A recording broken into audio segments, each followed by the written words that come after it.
ఇందుగలడు అందు లేడని,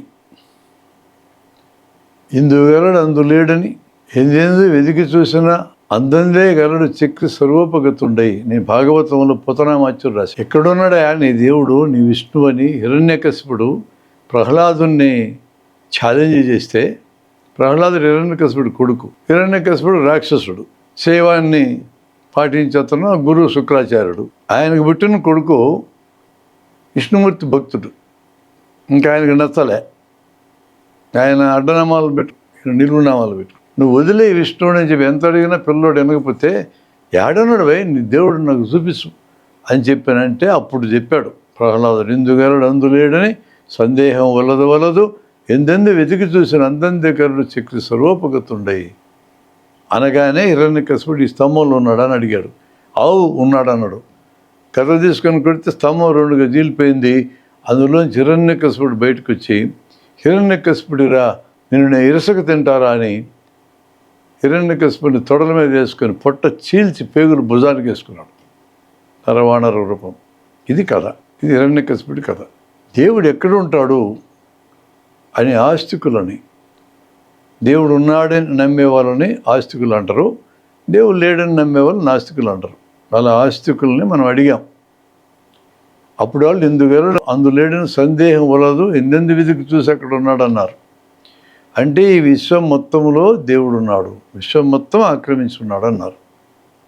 ఈ విశ్వం సైజ్ ఎంత అంటే, ఈ చివరి నుంచి ఆ చివరికి ఈ విశ్వము 10,000 కోట్ల కాంతి సంవత్సరాలు దీని వ్యాసం. కోట్లాది నక్షత్ర మండలాలు, ఒక్కొక్క నక్షత్ర మండలంలో లక్షల పైగా నక్షత్రాలు ఉన్నాయి. అట్లాంటి ఒక్క నక్షత్రం సూర్యుడు. ఈ సూర్యుడి వేడే 10 డిగ్రీలు పెరిగితే గడగడగడ వణికిపోతాం మనం, అమ్మో వేడికి చచ్చిపోతున్నాం రాని ఒక నక్షత్రం దెబ్బకే. అట్లాంటి లక్షలాది నక్షత్రాలు ఒక్కొక్క గెలాక్సీలో ఉంటాయి, అంటే నక్షత్ర మండలంలో. అట్లాంటి నక్షత్ర మండలాలు లక్షల కోట్లు ఉంటాయి. అది విశ్వం అంటే. ఈ చివరి నుంచి ఆ చివరికి 10,000 కోట్ల కాంతి సంవత్సరాలు, అనగా కాంతి సెకండుకి 3 లక్షల కిలోమీటర్ల వేగంతో, నిమిషం అంటే ఇంటూ 60, గంట అంటే ఇంటూ 60, రోజు అంటే ఇంటూ 24, సంవత్సరం అంటే ఇంటూ 365, అన్ని కిలోమీటర్లు ఒక్క సంవత్సరానికి కాంతి ప్రయాణం చేస్తుంది. అట్లాంటి 10,000 కోట్లు. ఈ చివరి నుంచి ఆ చివరికి అది సైజు. ఈ మొత్తం అంతా విస్తరించి ఉన్నాడు భగవంతుడు, దేవుడు అని చెప్పారు. ఎవరికి అభ్యంతరం ఉండక్కల్లా స్టేట్మెంట్ విషయంలో. అంటే దేవుడు సర్వవ్యాపకుడు, విశ్వమంతా వ్యాపించున్నాడు అని అర్థం. దాదాపు అన్ని మతాల్లో ఈ భావన ఉన్నట్టే, కానీ హిందూ మతంలో మరింత స్పష్టంగా ఉన్నది. దేవుడు అన్నింటా వ్యాపించి ఉన్నాడంటే అర్థం ఏంటి? చెట్లల్లో, పుట్లల్లో, జంతువుల్లో, మసీదుల్లో, చర్చిల్లో, విద్యాలయాల్లో, వస్తువుల్లో, మనుషుల్లో, గుడి కట్టిన మెట్లల్లో, గుడిలో ఉన్న విగ్రహంలో, అన్నిట్లో ఉన్నాడని అర్థం. హిందూ మతంలో ఉన్న అన్ని కులస్తుల్లో దేవుడు ఉన్నాడని అర్థం. దళితుల్లో ఉన్నాడు, ఆదివాసీల్లో ఉన్నాడు, బీసీల్లో ఉన్నాడు, ఓసీల్లో ఉన్నాడు, బ్రాహ్మణులు, క్షత్రియ, వైశ్యులు అందరిలో దేవుడు ఉన్నాడు. దళితుల్లో దేవుడు ఉన్నాడు, గుడిలో దేవుడు ఉన్నాడు. దళితుల్లోని దేవుడు గుడిలోని దేవుడి దగ్గరికి పోతే ఎవరికైనా అభ్యంతరం ఎందుకు ఉండాలా? దేవుడి దగ్గరికి పోతున్నాడు. దళితుల దేవాలయ ప్రవేశాన్ని కొంతమంది అడ్డుకున్నారు. ఆ కొద్ది మందిలోని దేవుళ్ళు, దళితుల్లోని దేవుళ్ళు ఒకటే కదా, దేవుడు ఒకటే కదా, ఇంకెందుకు అడ్డుపడ్డట్టు? దేవుడు అడ్డుపట్టంలా, మనుషులు అడ్డుపడుతున్నారు.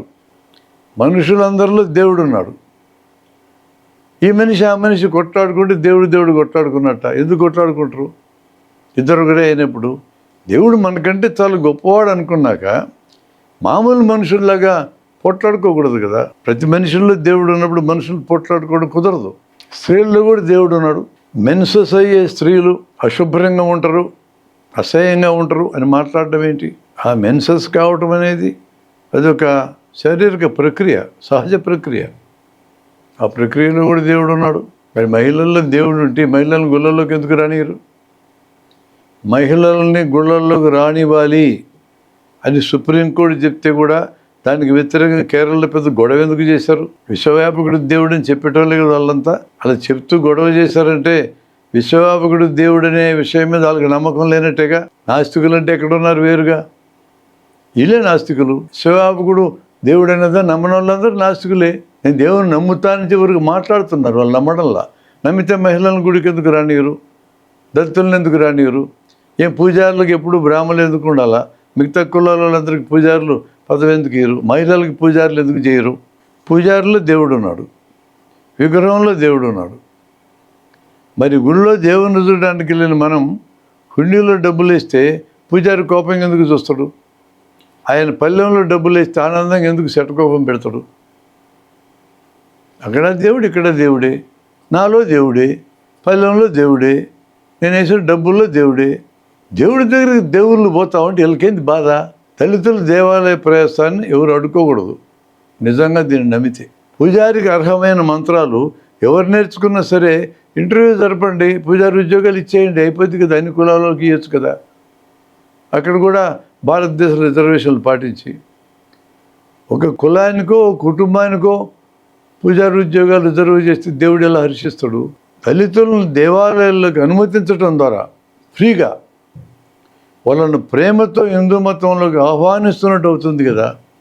వివక్ష లేకుండా ఉంటే వాళ్ళు ఇతర మతాల్లోకి ఎందుకు పోతారు? దేవుని దృష్టిలో లేనటువంటి వివక్ష మనుషులకి ఎందుకు ఉండాలా? మనుషుల్లో కూడా దేవుడే ఉన్నప్పుడు వివక్ష చూపేవాళ్ళు, కులాంతరాలను చూపేటోళ్ళు, పరువు హత్యలు చేసేవాళ్ళు, వాళ్ళు ఎవరైనా సరే దైవభక్తులు గారు. నిజమైన ఒరిజినల్ దైవద్రోహులు వీళ్ళే. దేవునికి ఇచ్చిన నిర్వచనం అద్భుతమైన నిర్వచనం. విశ్వవ్యాపకుడు దేవుడు, ఏమి తేడాలు ఉండడానికి వీల్లేదు. ఆయన నేరుగా దైవభావమే చెప్తా ఉన్నప్పుడు మేము దేవునికి ప్రతినిధులం హిందూ మతంలో మాట్లాడేవాళ్ళం. దేవునికి ఉన్న ఒరిజినల్ డెఫినేషన్ చూడండి భయ్యా. మీరు దానికి భిన్నంగా ఏం ప్రవర్తించినా దైవద్రోహులే మీరు. ఎవరికంటే పెద్ద దైవద్రోహులు తెలుసా? మాకు దేవుడు అక్కర్లేదు నాయనా అని పక్కకి వెళ్ళినారే నాస్తికులు, వాళ్ళకంటే పెద్ద దైవద్రోహులు మీరు.